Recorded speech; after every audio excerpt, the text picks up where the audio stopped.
जय हिंद बच्चों, आप सभी का मेरी कक्षा में स्वागत है।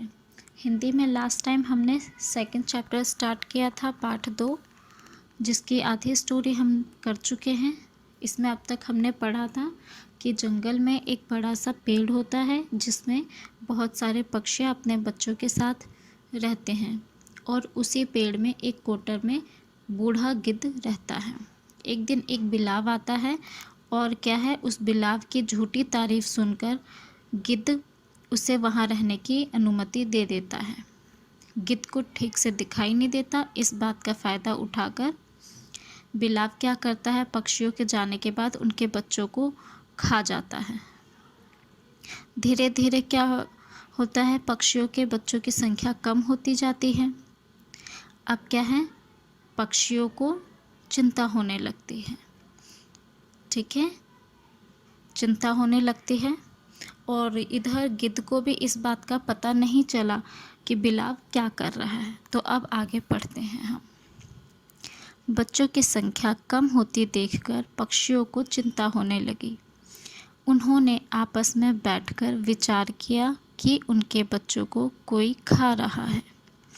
बिलाव को पक्षियों की इस बात का पता चल गया। वह पेड़ का कोटर छोड़कर भाग गया। पक्षियों ने पेड़ की कोटर में आकर देखा। उन्हें वहाँ बच्चों की हड्डियाँ व पंख मिले। पेड़ की कोटर में गिद्ध रहता था, इसलिए उनका शक गिद्ध पर गया। उन्होंने मिलकर गिद्ध को मार डाला। दुष्ट बिलाव पर विश्वास करने के कारण निर्दोष गिद्ध मारा गया। पक्षियों को शक होता है तो वो क्या करते हैं, आपस में बैठकर मीटिंग करते हैं, बातचीत करते हैं और ये सोचते हैं कि कोई तो है जो हमारे बच्चों को खा रहा है। इस बात का बिलाव को पता चल चुका होता है कि शक हो चुका है, इसलिए वो कोटर छोड़कर भाग जाता है। अब वहीं सभी पक्षी कोटर में आकर देखते हैं तो वहाँ उन्हें क्या है, उनके बच्चों की हड्डियाँ और पंख मिलते हैं। तो वो लोग क्या सोचते हैं कि गिद्ध ही है जो हमारे बच्चों को खा रहा था। तो सारे पक्षी मिलकर उस गिद्ध को मार डालते हैं और बेचारा गिद्ध निर्दोष था, लेकिन फिर भी वो मारा जाता है। क्यों? उसने दुष्ट बिलाव पर विश्वास किया।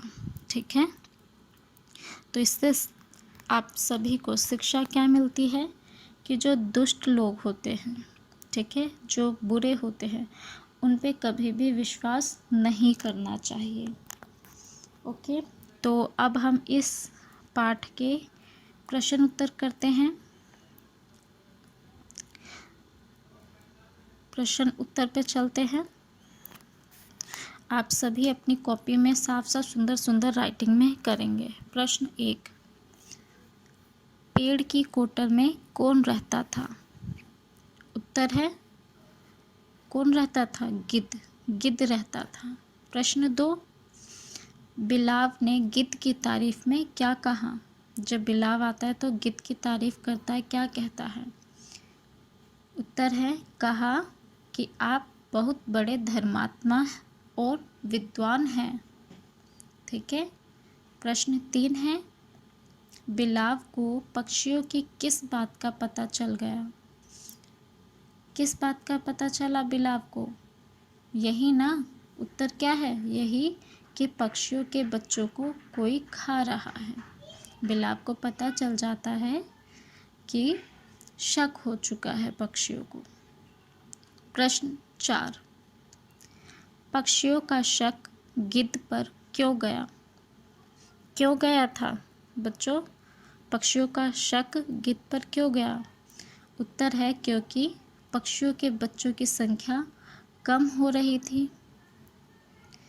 ओके, पक्षियों के बच्चों की संख्या कम हो रही थी। और इसके बाद जब वो क्या है, कोटर में, गिद्ध के कोटर में आकर देखते हैं तो क्या देखते हैं कि बच्चों की हड्डियाँ व पंख वहाँ पे मिले। तो इसलिए उनका शक गिद्ध पर गया। ठीक है, तो आपका उत्तर होगा, गिद्ध के कोटर में बच्चों की हड्डियाँ व पंख मिले। ठीक है, पंख मिले, जिसकी वजह से उनका शक गिद्ध पर गया। प्रश्न 5, पक्षियों ने गिद्ध को क्यों मारा? क्यों मारा? क्योंकि उनको लगा कि उनके बच्चों को गिद्ध ने खाया है, इसलिए उन्होंने उसे मार दिया।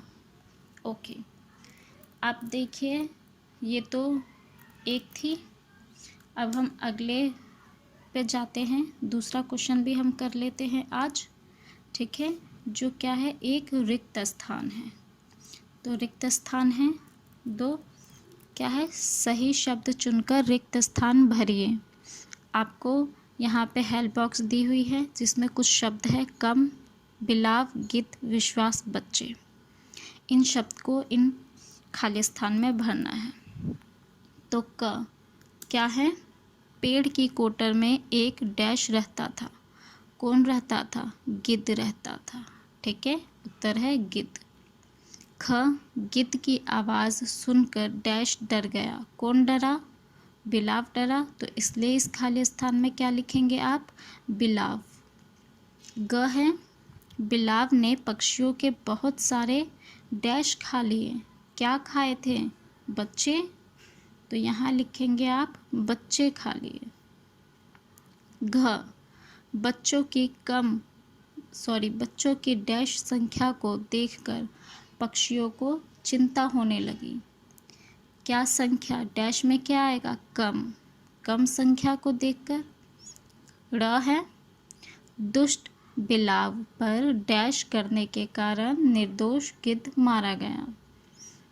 क्या किया था गिद्ध ने बिलाव पर? विश्वास, ठीक है, तो यहाँ डैश में आएगा, रिक्त स्थान में आएगा विश्वास, ठीक है, विश्वास के कारण मारा गया। जय हिंद बच्चों, इन सभी क्वेश्चंस को आपको अपनी कॉपी में लिखना है और याद करना है। जय हिंद बच्चों।